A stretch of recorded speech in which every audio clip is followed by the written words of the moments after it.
ನಗರ ಸುದ್ದಿ ಇವತ್ತು SLC ಮೊದಲ ಪರೀಕ್ಷೆಯ ದಿನ ಇವತ್ತು ಪ್ರಗತಿ ಶಾಲೆ ಬಳಿ ಬಂದಿದೆ. ಪೋಷಕರು ತಮ್ಮ ತಮ್ಮ ಮಕ್ಕಳಿಗೆ ಯಾವ ರೀತಿ ಧೈರ್ಯ ತುಂಬಿ ಕಳಿಸ್ತಾ ಇದ್ದಾರೆ ಅಂತ ಹೇಳಿ ನೀವೇ ಕಾಣ್ಬೋದು.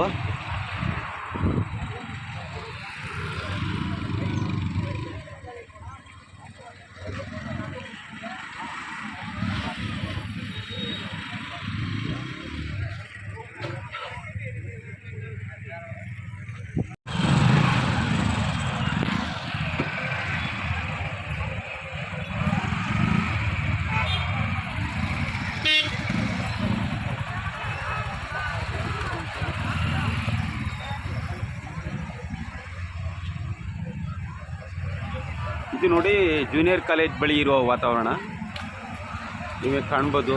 ಪೋಷಕರು ಯಾವ ರೀತಿ ಮಕ್ಕಳಿಗೆ ಧೈರ್ಯ ತುಂಬ್ತಾ ಇದ್ದಾರೆ ಅಂತ, ಹಾಗೆ ಟೀಚರ್ಸ್ಗಳು ಕೂಡ ಮಕ್ಕಳಿಗೆ ಧೈರ್ಯ ತುಂಬ್ತಾ ಇದ್ದಾರೆ.